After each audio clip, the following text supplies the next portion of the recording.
تو وہ جب جہاد کر رہے تھے یا کہیں پر جا رہے تھے، اس وقت ان کا کافر کے لشکر سے آمنا سامنا ہوا، ان کا مقابلہ شروع ہوا، اور ایسا ہوا کہ کسی نے پیچھے سے بھی حملہ کر دیا، دوسرے لشکر والوں نے۔ قریب تھا کہ دونوں طرف سے حملہ ہو کر وہ شکست کے قریب پہنچتے، لیکن اسی دوران انہوں نے ایک آواز سنی کہ اے جاریہ، پہاڑ کی اوٹ میں ہو جاؤ۔ اب اس کا واقعہ کیا ہوا؟ حضرت عمر رضی اللہ تعالیٰ عنہ جمعے کا خطبہ دے رہے تھے۔ خطبہ دیتے دیتے اچانک کہنے لگے، یا ساریہ الجبل الجبل، کہ اے ساریہ، پہاڑ کی اوٹ میں ہو جاؤ، پہاڑ کی اوٹ میں ہو جاؤ۔ سارے صحابہ جو سن رہے تھے حیران ہو گئے کہ یہ کیا کہہ رہے ہیں۔ حضرت علی رضی اللہ تعالیٰ نے فرمایا کہ یقیناً اس کے پیچھے کوئی وجہ ہوگی۔ حضرت عبد الرحمن بن عوف رضی اللہ تعالیٰ بھی فرماتے ہیں کہ لوگ تشویش کا شکار تھے، لیکن کوئی نہ کوئی بات تو ضرور تھی۔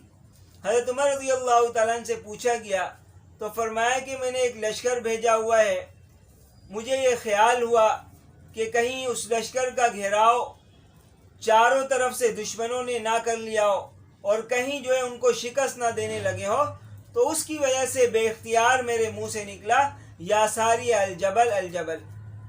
اور ایک اور تاریخی روایت میں یہاں تک آتا ہے کہ وہ منظر حضرت عمر رضی اللہ تعالیٰ کے سامنے کر دیا، تو جب دیکھا کہ حضرت ساریہ رضی اللہ تعالیٰ ایک لشکر سے مقابلہ کر رہے ہیں، دوسرا لشکر پیچھے سے حملہ کرنے کے لیے آ رہے اور یہ چاروں طرف سے گھر جائیں گے، تو انہوں نے فوراً کہا، کہتے میں نے فوراً کہا کہ اے ساریہ، پہاڑ کی اوٹ میں ہو جاؤ۔ پہاڑ کی اوٹ میں ہونے سے فائدہ یہ ہوگا کہ پیچھے سے پہاڑ ہوگی تو کوئی حملہ نہیں کر سکے گا، باقی طرف سے حملہ ہوگا تو آرام سے اس کو کور کر لیا جائے گا۔ تو اس طرح اللہ تعالیٰ نے حضرت عمر رضی اللہ تعالیٰ کی بات سے یا ساری الجبل الجبل کی برکت سے لشکر والوں کو شکست سے بھی محفوظ رکھا اور اللہ تعالیٰ نے ان کو فتح سے سرفراز کیا۔ یہ حضرت عمر رضی اللہ تعالیٰ کی کرامت تھی کہ مدینے میں بیٹھ کر یا ساری الجبل الجبل فرما رہے تھے اور اللہ تعالیٰ نے ان کی آواز کو لشکر تک پہنچا دیا۔ یہ بہت بڑی کرامت ہے۔ حضرت عمر رضی اللہ تعالیٰ کے زمانے میں ایک مرتبہ پتھریلی زمین سے آگ نکلی، جس کو لاوا کہا جاتا ہے۔ آگ نکل کے بڑھنے لگی۔ حضرت عمر رضی اللہ تعالیٰ نے حضرت تمیم داری رضی اللہ تعالیٰ کو کہا کہ چلو اس آگ کو بند کر کے آتے ہیں۔ تو وہ کہنے لگے کہ ما انا ومن انا، میں کون ہوتا ہوں اور میں کیا ہوں، یعنی میرے بس کی بات نہیں ہے۔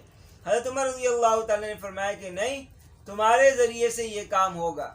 تو انہوں نے کہا کہ کیا آپ میرے خفیہ رازوں کا پردہ فاش کرنا چاہتے ہیں، یعنی جو اللہ تعالیٰ نے میرے اندر کمالات رکھے ہیں، اللہ کی طرف سے غیبی مدد ہوتی ہے، آپ ان ساری چیزوں کو لوگوں کے سامنے لانا چاہتے ہیں۔ بہرحال کیونکہ حضرت عمر رضی اللہ تعالیٰ کی ترغیب تھی، ایک طرح سے حکم تھا، تو وہ چلے۔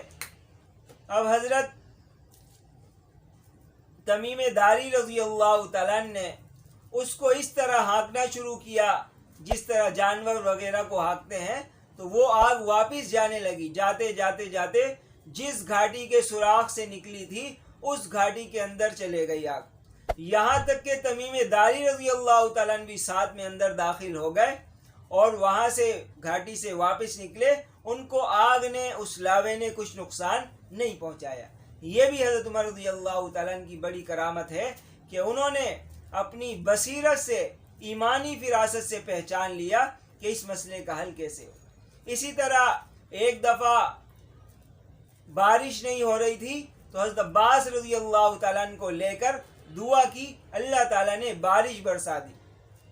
اب آخری ایک کرامت کا ذکر کیا جاتا ہے جو آج تک زندہ ہے، 1400 سال سے زیادہ کا عرصہ گزر چکا ہے، لیکن وہ سب کی نظروں کے سامنے موجود ہے، سب اس کا مشاہدہ کر سکتے ہیں۔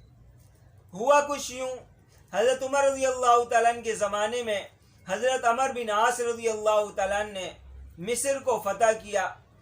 مصر کو فتح کیا، وہاں کے گورنر بنے، تو کچھ لوگوں نے آ کر بتایا ان کا مہینہ ہوتا تھا، اجمیوں کا بونا کے نام سے مہینہ ہوتا تھا، اور اس مہینے میں ہوتا یہ تھا کہ دریا کا پانی واپس جانا شروع ہو جاتا، پیچھے جانا شروع ہو جاتا، او دور سے دور ہوتا چلا جاتا۔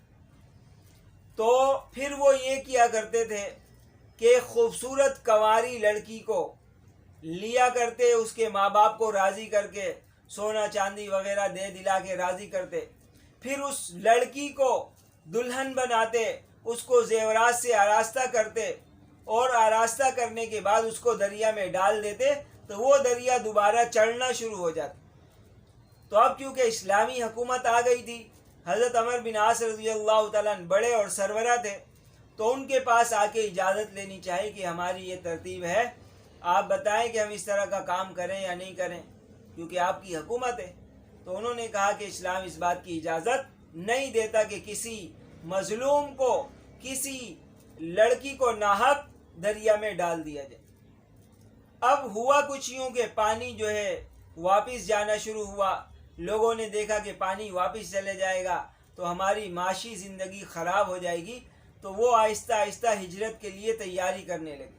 حضرت عمر بن عاص رضی اللہ تعالیٰ نے یہ صورتحال دیکھی، حضرت عمر رضی اللہ تعالیٰ کو خط لکھا کہ یہ صورتحال ہے، آپ بتائیں کہ میں کیا کروں۔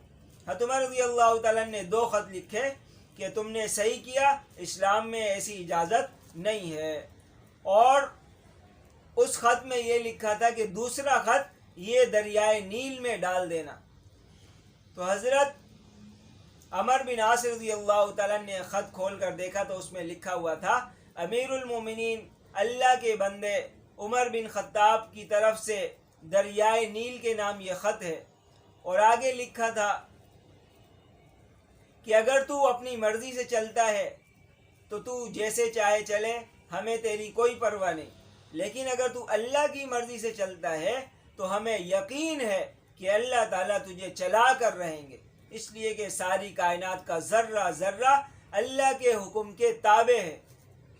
یہ فرمانا تھا، یہ خط ڈالنا تھا کہ وہ دریا پھر آج تک چڑھا ہوا ہے، کبھی اس کا پانی دور نہیں گیا، کبھی ختم نہیں ہوا۔ حضرت عمر رضی اللہ تعالیٰ عنہ کے اس خط کی برکت سے آج تک دریائے نیل رواں دواں ہے، کبھی وہ رکا نہیں ہے۔ یہ تھی حضرت عمر رضی اللہ تعالیٰ عنہ کی کرامات، جو میرے اور آپ کے لیے ایک نمونہ ہے کہ ان کی اعمال اور ایمان کی کیفیت اتنی مضبوط تھی کہ اللہ تعالیٰ غیب سے ان کی مدد کا اہتمام کیا کرتے تھے۔ اللہ تعالیٰ ہم سب کو حضرت عمر فاروق رضی اللہ تعالیٰ عنہ کے نقش قدم پر چلنے کی توفیق عطا فرمائے۔ اللہ اللہ